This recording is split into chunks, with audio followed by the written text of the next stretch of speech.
मेरे ख्याल से ये जो पीस टॉक हो रही थी उसके लिए बहुत बड़ा धक्का है और हमास को अब और मजबूती मिल जाएगी।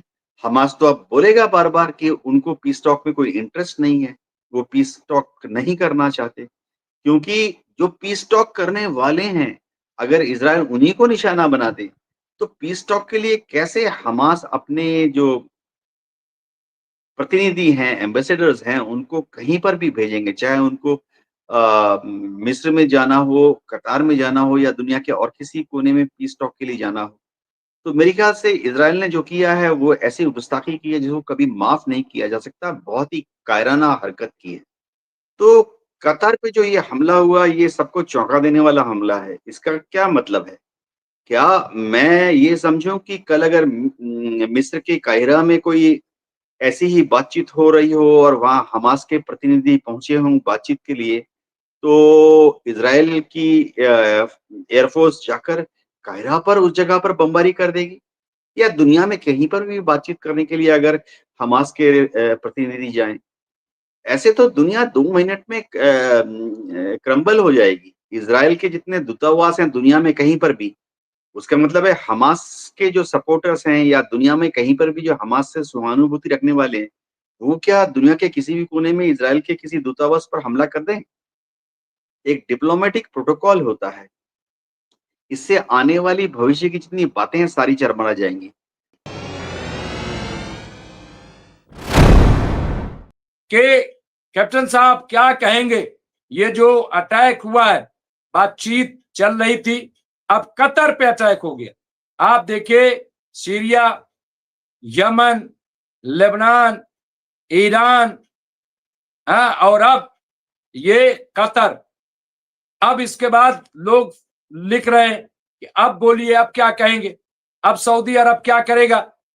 लेकिन अभी पहले हम तो ये सिचुएशन ये जो आई है, क्या इस पर कहेंगे? डॉक्टर रिज़वी कतर पे जो आज इज़राइल की एयरफ़ोर्स ने हमला किया, जिसमें कि उन्होंने टारगेट बनाने की कोशिश की और कुछ हद तक सक्सेसफुल भी हुए। उन्होंने टारगेट बनाने की कोशिश की हमास के जो वहाँ पर प्रतिनिधि थे, उनको हमले में नष्ट करने की। ज़ाहिर बात है ये कि बहुत ही कायराना हमला है।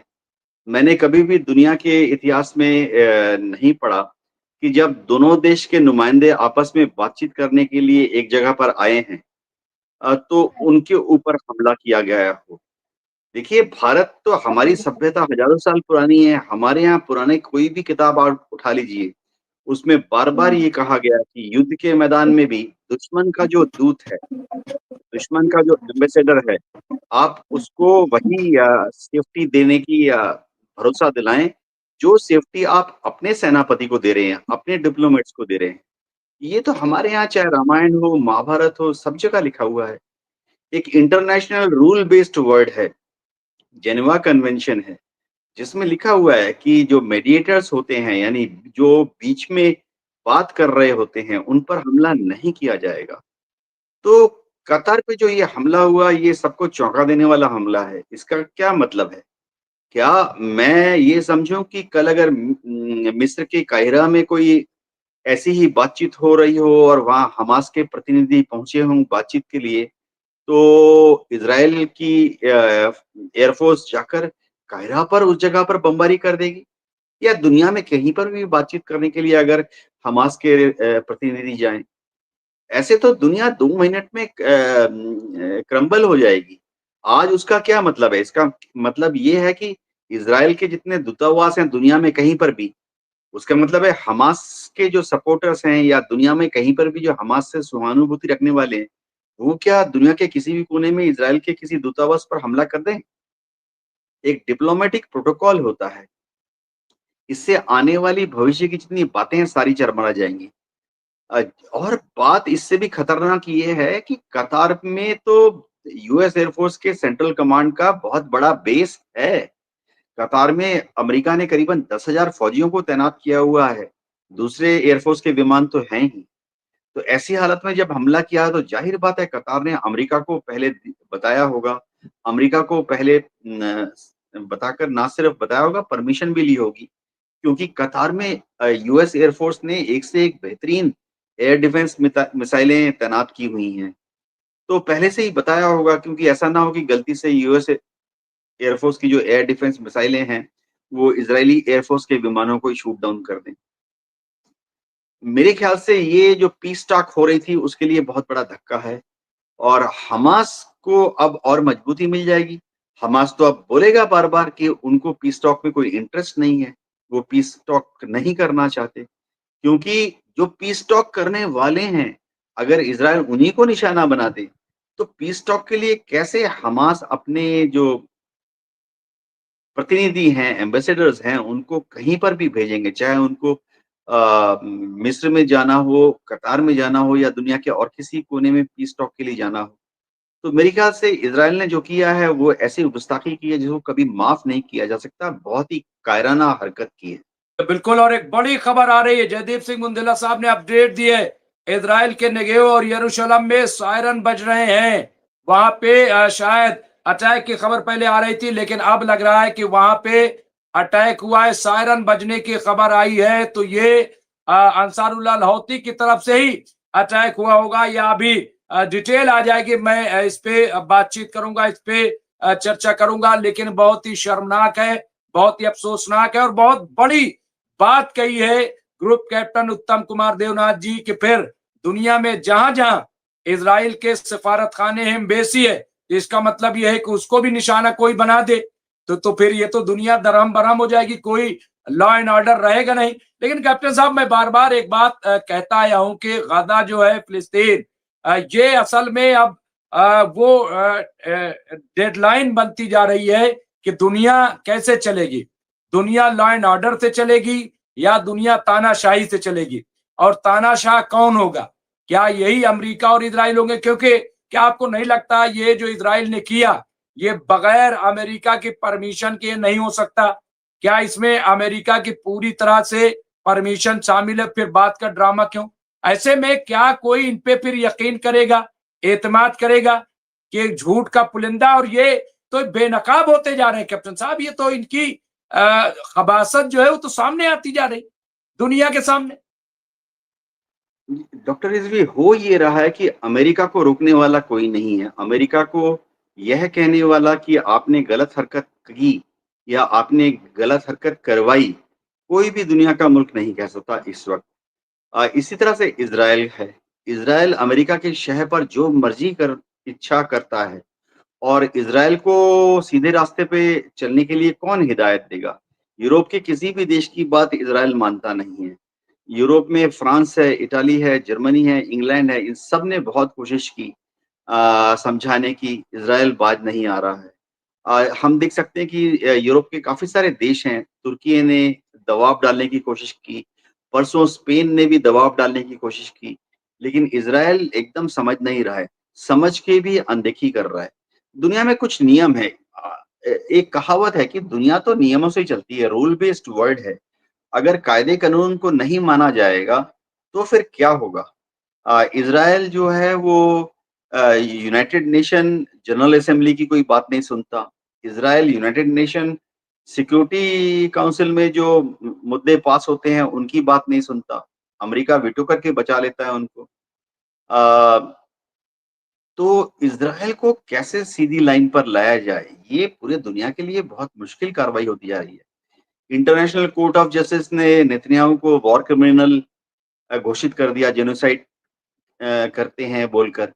लेकिन नेतन्याहू के सुनते ही नहीं, एकदम चिकने घड़े पे जैसे पानी नहीं टिकता है, तो नेतन्याहू भी एकदम इन सब चीज़ों को इग्नोर कर रहे हैं। और तो और अब आस्ते-आस्ते इज़राइल के जो मित्र देश हैं, उनको भी दिक्कत होगी। जैसे भारत है, भारत भी शायद ऐसी कतार में जो हरकत की है, भारत की सरकार को भी कोई बयान देने में बहुत दिक्कत होगी, क्योंकि कतार से हमारे रिलेशंस बहुत अच्छे हैं। कतार में इस वक़्त 8.5 लाख भारतीय रह रहे हैं। तो कतार के जो लोग हैं वो भारतीयों को बहुत इज़्ज़त से देखते हैं। भारत के लोग भी बहुत मेहनत से कतार में काम करते हैं। ऐसी हालत में समझिए, अगर इस हमले में एक आध भारतीय को चोट लग जाती, तो मैं तो अभी भी सोच रहा हूँ कि फिर हमारी सरकार का क्या रिएक्शन होता? विदेश मंत्रालय क्या कहता? अगर इस हमले में एक आध भारतीय को चोट लग जाती। तो इज़राइल जो है वो एक दुधारी तलवार पर चल रहा है। इज़राइल ने इस हरकत से यह साबित कर दिया कि असल में उसका पीस टॉक्स करने का कोई भी इरादा नहीं है।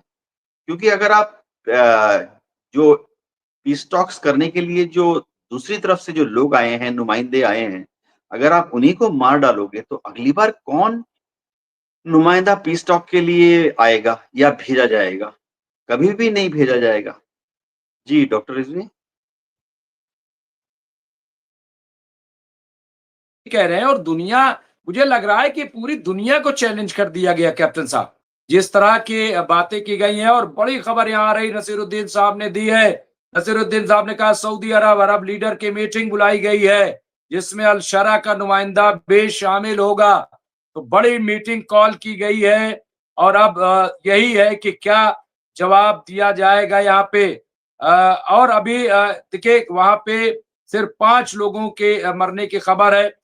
ये खबर भी चल रही कि 35 लोग इस हमले में मारे गए, लेकिन 5 की रिपोर्ट जो है वो कतर से आई है। वहां कतर का जो वो है वो 5 लोगों को सिर्फ बताया है और 10 ब्लास्ट किए गए हैं। 10 मिसाइल से इजराइल ने कतर पर किया, मतलब 10 हमले जो है ऐसा बताया जा रहा है। लेकिन अब जिस तरह की कैप्टन साहब बात हो रही, क्या आपको लग रहा है कि क्या अब कहीं कोई गुंजाइश दिख रही कि कतर हो या सऊदी अरब, अरब लीग, अब इनके अंदर कोई हरकत आएगी? कोई ये कहेंगे, हालांकि बयान तो आया है कि बर्दाश्त नहीं किया जाएगा और ये वो सब, लेकिन क्या लग रहा है आपको कि क्या वाकई ये हिम्मत कर पाएंगे? क्या क्या होगा क्या? देखिए, कतर ने जो बयान दिया है इसके ज़्यादा इससे कड़ा बयान देगा, लेकिन और कुछ क्या करेगा? कतर क्या अ, इज़राइल या अमेरिका का जो इंटरेस्ट है पर्शियन गल्फ में उस पर कोई आनाकानी करेगा? नहीं करेगा। कतर क्या अमेरिका को बोलेगा कि अमेरिका अपनी बेस को कतर से हटा ले? नहीं करेगा। अमेरिका कतर में जो बेस है उनका, वहाँ से वो सब जगह नज़र रखते हैं। इराक पर नज़र रखते हैं, अफ़गानिस्तान पर नज़र रखते हैं, सीरिया पर नज़र रखते हैं। तो अमेरिका वहाँ से नहीं हिलेगा। तो कतर ने ये जो बयान इश्यू किया है इससे ज़्यादा शायद कतर कुछ करने की हालत में नहीं है।